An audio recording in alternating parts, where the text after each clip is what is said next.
It's harvest time! So, magbibilang na naman tayo sa mga barya-baryang naiipon natin. Magkano kaya ito? Ang dami-dami na. Ito po yung second time na nag-harvest tayo for this year.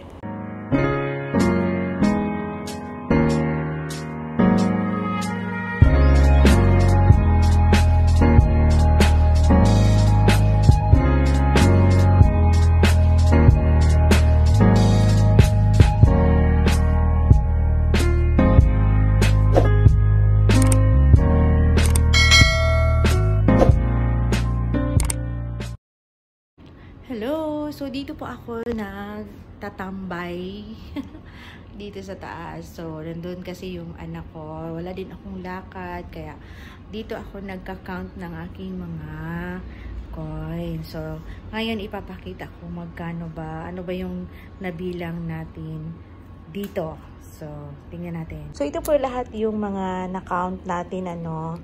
So, mayroon tayong 5 pesos na yung luma at saka yung bago. Tapos yung tag 20 pesos, tag 10 pesos.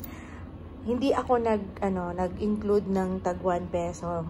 Kasi kailangan ko yan dito sa tindahan. Tapos may dalawang ganito pa po sa baba. So, hindi ko na isinali kasi kailangan din yan sa pag-change ba ng mga barya-barya. So, kailangan din namin yan. So, hindi ko na siya sinali. So, ang sinali ko lang na sa pag-harvest ngayon ay itong 5 pesos na luma, 5 pesos na bago. Ito, hindi ito kasali. Then, itong tag 20s. So, magkano ba lahat? Pag-usapan natin ang essence nitong ginagawa ko or yung pag-iipon.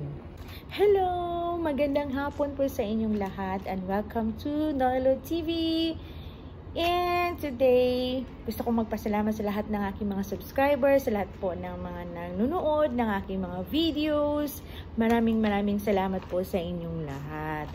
Today, busy po tayo sa pagka-count ng ating mga barya-barya na naipon. So, yung mga barya everyday sa sales natin ay sinisegregate ko po yan, nilalagay ko po sa ganito. Aside po doon sa ipon challenge na na-vlog ko na po dati, yung mga big bills na may mga goal ako na ginawa. So, aside noon ay ito yung mga barya-barya na naipon natin. So, ang sabi ko na, hindi ko na isali itong mga tag 1 peso kasi needed yan sa pang-change. So, ang kinuha ko lang yung mga 20s, 10s, and 5. So, i-deposit natin ito sa bank kasi part naman ito ng sales. So, i-deposit natin kung saan siya dapat. So, pag-usapan natin ngayon ay ang pag-iipon. Tingnan nyo, kahit 5 pesos lang po ito or like for example, mga 5 pesos na meron everyday, iipon natin, ilagay natin sa mga ganyan, hayaan lang natin at ito nakalikom po tayo ng total po siya, kasali po itong mga small bills na nakuha ko ay nasa 14,530 po yung naipon natin. Ito siya lahat. Hindi kasali yung may dalawang ganito pa po sa baba dito mga tag 1 peso. O diba, malaki na din. Diba? Malaki na po yan. Diba? So, paano ba tayo or bakit ba tayo kailangang mag-ipon? Of course, kailangan tayong mag-ipon. Na-vlog ko na din ito, diba? Kasi, hindi natin alam, sa panahon ng kagipitan, mayroon po tayong makukuha or madudukot. Hindi po importante, it doesn't matter po kung magano ba kalaki yung kinikita natin or gaano ba kalaki ang sahod natin or if ever. Kasi pag nag-ipon po tayo, ang mahalaga kung magkano po yung naipon natin. And it doesn't matter kung magkano kalaki naman yung naipon natin, basta meron po tayong naipon, araw-araw, magiging habit po natin yan. Kaya nga ako minsan, di ba, meron akong ibang goal na iniipon ko. Minsan, parang kulang ang araw ko. Kasi minsan pag busy ako, makalimutan ko pag cash count ko, nalagay ko na doon sa wallet ko. So, minsan nakalimutan ko, tapos bumalik ko, ay nakalimutan ko, kailangan ko palang maghulog. O, ganun. Kasi nahabit ko na siya talagang maghulog ako everyday. So, yun. Meron ako natutunan and i-share sa inyo. Siguro alam nyo na to. ano ba ang formula ng pagsisave? Maraming formula ng pagsisave, pero ito lang yung nakita ko na parang maganda at saka applicable siya. Dapat daw, kita minus savings minus expenses. So, kayo na po ang bahala niyan. Pero, yun yung parang favor po ako na kung magkano yung kita mo, minus mo muna yung isi-save na gusto mo, then saka mo ima-minus or saka yung naiwan ay gamitin mo kung saan mo siya gusto. So, may mga certain percentage ang iba na fina-follow. So, nasa atin na po yan kung magkano ba yung kaya natin i-save. Basta ang importante po ay may na-save po tayo. May naiipon po tayo. Kasi mahalaga po kasi na may naipon tayo. Kasi hindi natin alam ang mga pwede mangyari bukas, ang mga emergency na mga mangyayari. Kasi kung wala tayong ipon, no, kung wala tayong naiipon na kahit na konti, yung ma-compromise po yung revolving fund mo doon sa business mo or sa sari-sari store mo. Kasi syempre, doon ka kumuha, 'di ba? Maapektuhan yung operation natin, 'di ba? So, yun. Pasensya na po sa disturbo. Bali, syempre maapektuhan yung operation natin. Of course, kasi doon mo kinuha. Wala ka ng pang revolve or pang kumpra or pambili ng mga dapat nating ibebenta. Pero kung mayroon tayong naitabi, no, mayroon tayong naitabi na kahit na konti lang, at least hindi ka mahihirapan masyado. So, yun. Kailangan talaga natin. At wag po natin yung tawag niyan, i-take advantage kung yung mga nahuhulog dyan ng mga barya-barya. Kasi ako, mahilig talaga akong mag-ipon ng mga ganyan. Kaya yung asawa ko kasi may pamahiin siya na naglagay siya ng mga coins sa tabi-tabi, lalo na sa sala or sa buong bahay. Pero pag ako ang maglinis dyan, ay nako, ubos lahat yan kasi kinukuha ko, nilagay ko sa isang lalagyan. Kasi sayang, di ba? Sayang kasi pag alam mo kasi na pinaghirapan mo yung pera, talagang sayang. So, ma-realize natin ba na, importante talaga kahit barya, kahit ganito lang. So, the same din sa ating pag-iipon na maski magkano pa yung naiipon mo, ay kailangan meron tayo kasi para mayroon po tayong madudukot sa panahon ng kagipitan. So, yun po ang aking sentimento ng ating pag-iipon. At isang mga dahilan, bakit ba kailangan nating mag-ipon? Para sa akin, kailangan tayong mag-ipon.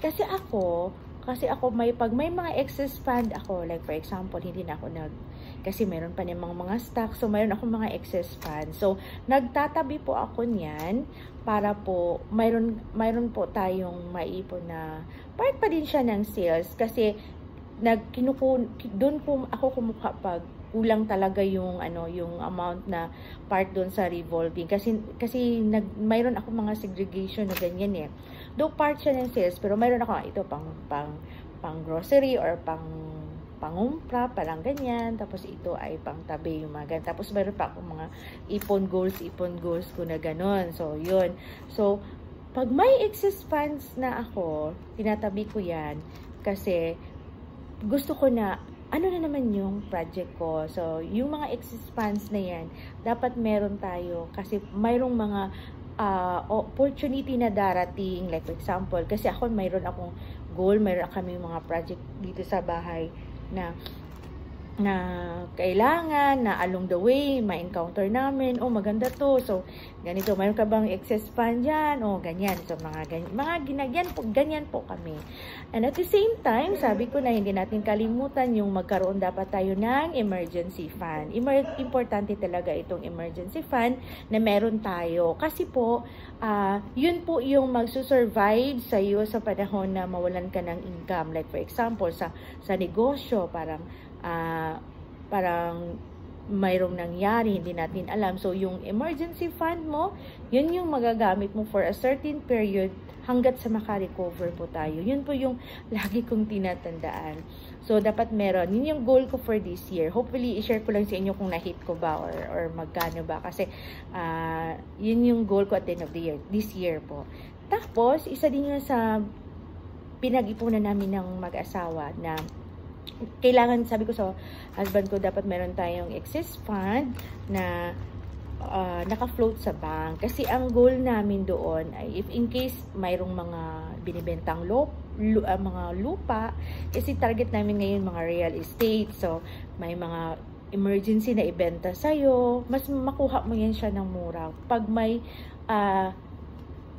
available cash ka kaagad, kasi pwede mo mahagil yung price. So, yun yung mga pinaghandaan po namin. And syempre, meron tayong pwedeng maitulong sa mga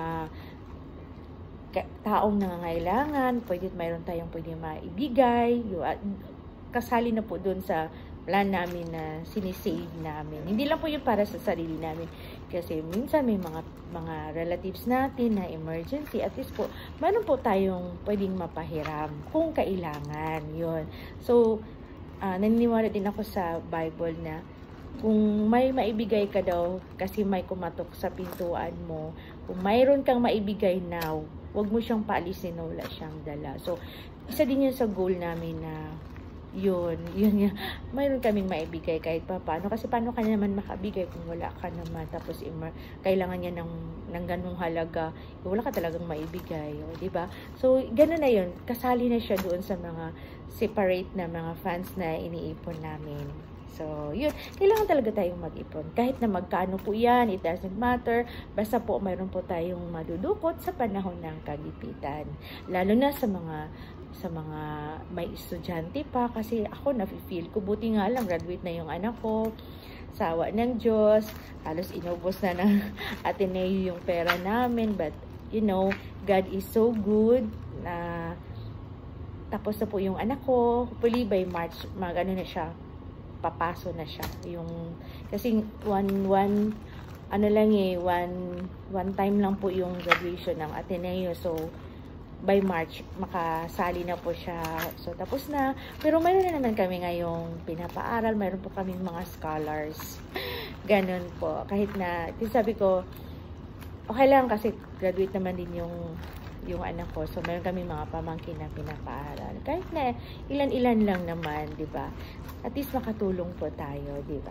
So, yun lang po ang aking ma-share. Mag-ipon po tayo. So, i-share ko yung formula na pinaka-the best na naisip ko. Kung magkano yung kita natin, i-less po yung savings, unahin po natin. Saka po tayo yung naiwan. Yun po yung gagamitin natin kung ano man ang gusto natin or masasabi nating mga expenses na gagamitan natin doon sa excess fund. So, yun lang po ang aking ma-share. It doesn't matter magkano yung kita mo, hindi po yun mahalaga, but it matters kung magkano po yung naipon natin. Kahit gaano pa yan po liit, basta araw-araw, habit na nating mag-ipon, ay talaga pong may mapupuntahan ang ating mga ginagawa. So, yun lang po. Thank you and God bless.